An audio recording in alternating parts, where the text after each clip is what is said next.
നല്ല സോഫ്റ്റ് ആയിട്ടുള്ള ഗോതമ്പ് ഇടിയപ്പം എങ്ങനെ ഉണ്ടാക്കുന്നത് നോക്കിയാലോ. സാധാരണ എല്ലാവരും അരിൻ്റെ ഇടിയപ്പമല്ലേ ഉണ്ടാക്കാറ്. അപ്പോൾ ഈ ഗോതമ്പിൻ്റെ ഇടിയപ്പം ഉണ്ടാക്കുമ്പോൾ നമുക്ക് അത് പിഴിഞ്ഞ് കിട്ടാൻ വേണ്ടി ഭയങ്കര ബുദ്ധിമുട്ടായിരിക്കും. നമുക്ക് മാവ് അതിൽ നിന്ന് ഒരു 7 ആഴിയിൽ നിന്ന് ഇളകി വരും ഭയങ്കര ബുദ്ധിമുട്ടായിരിക്കും. അപ്പോൾ 7 ആഴിയിൽ മാവ് ഇട്ടതിന് ശേഷം അധികം പ്രസ് ചെയ്യാതെ അങ്ങനെ നമുക്ക് നല്ല എളുപ്പത്തിൽ തന്നെ ഉണ്ടാക്കിയെടുക്കാൻ പറ്റുന്ന നല്ലൊരു ഇടിയപ്പത്തിൻ്റെ റെസിപ്പിയാണ്. അപ്പോൾ ഇത് കഴിക്കാൻ വേണ്ടിയിട്ട് കറീൻ്റെ ആവശ്യമൊന്നുമില്ല കേട്ടോ. ഗോതമ്പ് പൊടി ആയതുകൊണ്ട് തന്നെ ചെറിയൊരു മധുരം ഉണ്ടാവുമെന്ന് അറിയാലോ. അപ്പോൾ അത് വെറുതെ കഴിക്കാനും നല്ല ടേസ്റ്റാണ്. അപ്പോൾ ഇതുപോലെ ചെയ്താൽ ആർക്കും വളരെ എളുപ്പത്തിൽ തന്നെ ഇത് ഉണ്ടാക്കിയെടുക്കാൻ പറ്റും. അപ്പോൾ നമ്മൾ ഇത് 1 കപ്പ് ഗോതമ്പ് പൊടിയാണ് എടുത്തത്. അത് നമുക്ക് ഒരു ചെറിയ ഫ്ലെയിമിലിട്ടിട്ട് ഇതൊന്ന് വറുത്തെടുക്കണം. അപ്പോൾ വറുക്കുമ്പോൾ നമുക്ക് നല്ല എളുപ്പത്തിൽ ഉണ്ടാക്കിയെടുക്കാൻ പറ്റും. അതുപോലെ നല്ല സോഫ്റ്റ് ആയിട്ട് തന്നെ നമുക്ക് മാവ് പിഴിഞ്ഞെടുക്കാനും നല്ല എളുപ്പമായിരിക്കും. അതിലേക്ക് നമുക്ക് ആവശ്യത്തിനുള്ള ഉപ്പും കൂടിയും ചേർത്ത് കൊടുക്കാം. അപ്പോൾ ഒരുപാട് ഫ്ലെയിം കൂട്ടിയിട്ട് കരിഞ്ഞു പോകരുത്. ചെറിയ ഫ്ലെയിമിലിട്ടിട്ട് വേണം കേട്ടോ ഇത് വറുത്തെടുക്കാൻ വേണ്ടിയിട്ട്. അപ്പോൾ ഏകദേശം ഒരു 2-3 മിനിറ്റ് ചെറിയ ഫ്ലെയിമിലിട്ടിട്ട് നമുക്കിതൊന്ന് വറുത്തെടുക്കാം. അപ്പോൾ ഗോതമ്പ് പൊടിയൊക്കെ ഒന്ന് ആ ഒരു അത് പാകമാകുന്ന സമയത്ത് നല്ലൊരു സ്മെല്ലുണ്ടാകും. അതുവരെ വേണം നമ്മളിതൊന്ന് വറുത്തെടുക്കാൻ. അപ്പോൾ ഇതുപോലെ ചെയ്ത് കഴിഞ്ഞാൽ നല്ല സോഫ്റ്റ് ആയിരിക്കും, അതുപോലെ തന്നെ നല്ല ടേസ്റ്റ് ആയിരിക്കും കഴിക്കാൻ വേണ്ടിയിട്ട്. അപ്പോൾ ഇനി നമുക്കിതൊന്ന് ഫ്ലെയിം ഓഫ് ചെയ്തിട്ട് സൈഡിലേക്കൊന്ന് മാറ്റാം. അപ്പോൾ അതിൻ്റെ ചൂട് ചെറുതായിട്ടൊന്ന് ആറുന്ന സമയത്ത് നമ്മളിതിലേക്ക് 1 കപ്പ് നല്ല തിളച്ച ചൂടുവെള്ളം തന്നെ കേട്ടോ ചേർക്കുന്നത്. എന്നിട്ട് നമുക്കിതൊന്ന് മിക്സ് ചെയ്ത് കൊടുക്കാം. നമുക്ക് ആവശ്യമുണ്ടെങ്കിൽ ഇനി വെള്ളം ചേർത്ത് കൊടുക്കാം. 1 കപ്പ് പൊടിക്ക് 1 കപ്പ് വെള്ളമാണ് ഞാനിവിടെ ചേർത്തത്. അപ്പോൾ ഓരോ പൊടീൻ്റെ ആ ഒരു ഇതിനൊക്കെ അനുസരിച്ചിട്ട് വെള്ളത്തിൻ്റെ അളവൊക്കെ വ്യത്യാസപ്പെട്ടിരിക്കും. അപ്പോൾ ഇത് നല്ല പോലെ ഒന്ന് മിക്സ് ചെയ്ത് കൊടുത്തിട്ടുണ്ട്. ആ ഗോതമ്പ് പൊടീൻ്റെ എല്ലാ ഭാഗത്തും വെള്ളം എത്തുന്ന വിധത്തിൽ നല്ല പോലെ സ്പൂൺ വെച്ചിട്ടൊന്ന് മിക്സ് ചെയ്ത് കൊടുക്കാം. അപ്പോൾ ഒരു 1/4 കപ്പും കൂടി ഞാനിവിടെ എടുത്തിട്ടുണ്ട്. ഇനി ആവശ്യമുണ്ടെങ്കിൽ നമുക്ക് നോക്കിയിട്ടൊന്ന് ചേർത്ത് കൊടുക്കാം. അതുപോലെ തന്നെ ഈ ഒരു സ്പൂൺ വെച്ചിട്ട് ആ ഒരു പൊടി എല്ലാം നല്ല പോലെ ഒന്ന് പ്രസ് ചെയ്ത് കൊടുക്കണം. അങ്ങനെ പ്രസ് ചെയ്ത് കൊടുക്കുമ്പോൾ തന്നെ നമ്മളെ മാവ് നല്ല സോഫ്റ്റ് ആയിട്ട് കിട്ടും. അങ്ങനെ നമുക്ക് നല്ല എളുപ്പത്തിൽ തന്നെ നല്ല അധികം ബലം പ്രയോഗിക്കാണ്ട് നമുക്ക് മാവ് ഇങ്ങനെ 7 ആഴിയിൽ നിന്ന് പിഴിഞ്ഞെടുക്കാൻ വേണ്ടിയിട്ട് എളുപ്പമായിരിക്കും. അപ്പോൾ ഇതുപോലെ ഒന്ന് മിക്സ് ചെയ്തതിന് ശേഷം ഞാനിതൊന്ന് മാറ്റി വെക്കുന്നുണ്ട്. ഏകദേശം ഒരു 10-15 മിനിറ്റ് അതിൻ്റെ ചൂടൊന്ന് ആറുന്നവരെ നമുക്ക് മാറ്റി വെക്കാം. എന്നാൽ ഒരുപാട് ചൂടങ്ങ് ആറും വേണ്ട. നമുക്ക് കൈ കൊണ്ട് തൊടുമ്പോൾ ഒരു അധികം പൊള്ളാത്ത വിധത്തിലുള്ള വിധത്തിലാട്ടോ നമ്മളിത് വേണ്ടത്. അപ്പോൾ ഇതാ ഒന്ന് നമ്മൾ പിടിച്ച് നോക്കുമ്പോൾ അത്യാവശ്യം ചൂടുണ്ട്, എന്നാൽ കൈ പൊള്ളാത്ത വിധത്തിലാണ് നമ്മൾ ചെയ്യേണ്ടത്. അപ്പോൾ ഞാൻ ഇതൊന്ന് മാവ് പിടിച്ച് നോക്കുമ്പോൾ കുറച്ചും കൂടി വെള്ളത്തിൻ്റെ അളവ് കുറവുണ്ട്. അപ്പോൾ അതിൽ നിന്ന് ഒരു 2 ടേബിൾ സ്പൂണോളം വീണ്ടും ഞാൻ ആ ചൂടുവെള്ളം ചേർത്തിട്ടൊന്നും കൂടി മിക്സ് ചെയ്ത് കൊടുക്കുന്നുണ്ട്. ഗോതമ്പ് പൊടി വറുക്കുന്നില്ലെങ്കിൽ നിങ്ങൾക്ക് ഒരു കോട്ടൺ തുണിയിൽ ആവി കയറ്റിയാൽ മതി ഗോതമ്പ് പൊടി കേട്ടോ. അങ്ങനെ ആകുമ്പോൾ നമുക്ക് നല്ല എളുപ്പത്തിൽ തന്നെ നല്ല സോഫ്റ്റായിട്ട് ഗോതമ്പിൻ്റെ ഇടിയപ്പം ഉണ്ടാക്കിയെടുക്കാൻ പറ്റും. അപ്പോൾ ഇത് നല്ലപോലെ വീണ്ടും വെള്ളമൊഴിച്ചിട്ട് മിക്സ് ചെയ്തതിന് ശേഷം നമുക്ക് കൈ വെച്ചിട്ട് നല്ലപോലെ ഇതൊന്ന് പ്രസ് ചെയ്ത് കുഴച്ചെടുക്കാം. അപ്പോൾ നമ്മൾ ചപ്പാത്തിക്കൊക്കെ കുഴക്കുന്നതിനേക്കാളും കുറച്ചും കൂടിയും നല്ല പ്രസ് ചെയ്ത് നല്ല സോഫ്റ്റ് ആക്കി ഇത് കുഴച്ചെടുക്കണം.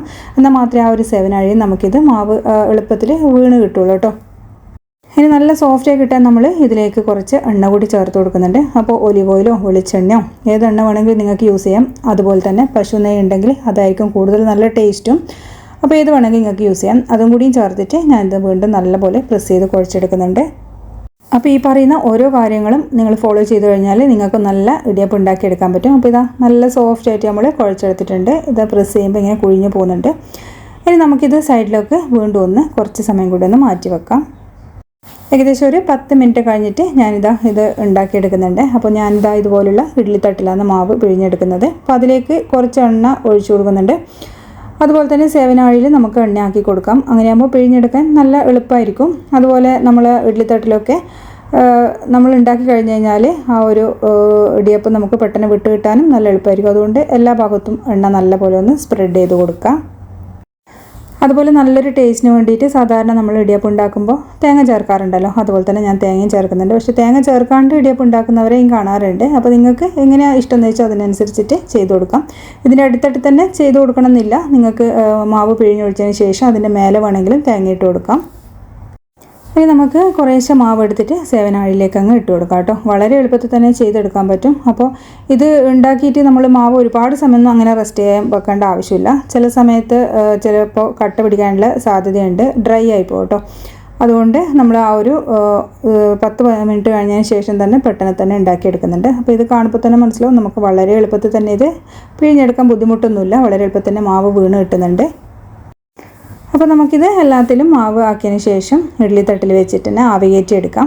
ഒരു മീഡിയം ഫ്ലെയിമിൽ ഒരു 10-20 മിനിറ്റ് നമുക്ക് വേവിച്ചാൽ മതിയാകും. സാധാരണ നൂൽപുട്ട് നമ്മൾ ഉണ്ടാക്കുന്നുണ്ടല്ലോ അതുപോലെ തന്നെ ചെയ്തെടുത്താൽ മതിയാകും. ഈ ഒരു സമയം തന്നെ വേണമെങ്കിൽ നിങ്ങൾക്ക് 2 തട്ടും വെച്ചെടുക്കാം. പക്ഷെ ഞാൻ ഒറ്റ തട്ട് മാത്രമേ വെച്ചെടുക്കുന്നുള്ളൂ. അപ്പോൾ മേലത്തെ ആ ഒരു തട്ടിൽ നിന്ന് അടിയിൽ ആവിവെള്ളം ഇട്ടുണ്ടാന്ന് വെച്ചിട്ടാണ് കേട്ടോ ആദ്യം ഇത് ചെയ്തെടുക്കുന്നത്. അപ്പോൾ നമുക്കൊന്ന് പുറത്തേക്ക് മാറ്റി കൊടുക്കുക. അതിന് ശേഷമാണ് രണ്ടാമത്തെ തട്ട് വെച്ച് കൊടുക്കുന്നത്. ചിലപ്പോൾ ആവിവെള്ളം ഊറ്റിയിട്ട് ഇതിൻ്റെ മേലെ ഭയങ്കര കട്ട പിടിച്ച പോലെ അല്ലെങ്കിൽ ഇതായിട്ട് കുഴിഞ്ഞു പോവുകയൊക്കെ ചെയ്യും. നല്ല പറ്റിലുണ്ടാവും ആ ഒരു സമയത്ത്. അതുകൊണ്ടാണ് ഈ ഒരു തട്ട് മാത്രം ഞാൻ ചെയ്തെടുത്തത് ആദ്യം. അപ്പോൾ നമുക്കിത് തണുക്കാൻ വെച്ചതിന് ശേഷം പെട്ടെന്ന് തന്നെ നമ്മൾ എണ്ണ പുരട്ടുകൊണ്ട് പെട്ടെന്ന് മാറ്റാനും പറ്റും. അപ്പോൾ നമ്മൾ ആദ്യം ഇത് ഉണ്ടാക്കുമ്പോൾ ശ്രദ്ധിക്കേണ്ട കാര്യം എന്ന് പറഞ്ഞാൽ ആ പൊടി ഒന്ന് ജസ്റ്റ് ഒന്ന് വറുത്തെടുക്കുക. അതുപോലെ തന്നെ വെള്ളത്തിൻ്റെ അളവും ഒക്കെ കറക്റ്റായിരിക്കുക. അങ്ങനെയാണെങ്കിൽ നമുക്ക് നല്ല സോഫ്റ്റ് ആയിട്ട് തന്നെ ഉണ്ടാക്കിയെടുക്കാൻ പറ്റും. ഇത് കറിയൊക്കെ കൂട്ടി കഴിക്കുന്നതിനേക്കാളും വെറുതെ കഴിക്കാനാണ് ടേസ്റ്റ്. അതുപോലെ തേങ്ങാപ്പാലിൽ പഞ്ചസാരയൊക്കെ ഇട്ട് കഴിക്കാനും നല്ല ടേസ്റ്റാണ്. അപ്പോൾ തീർച്ചയായിട്ടും ഇത് ട്രൈ ചെയ്ത് നോക്കുക. അപ്പോൾ ഒരിക്കലും ഫ്ലോപ്പ് ആവാത്തൊരു റെസിപ്പിയാണ് കേട്ടോ. അപ്പോൾ വീഡിയോ കണ്ട് ഇഷ്ടമായാലും ലൈക്ക് ചെയ്യാനും ഷെയർ ചെയ്യാനും അതുപോലെ സബ്സ്ക്രൈബ് ചെയ്ത് സപ്പോർട്ട് ചെയ്യാനും മറക്കരുതേ.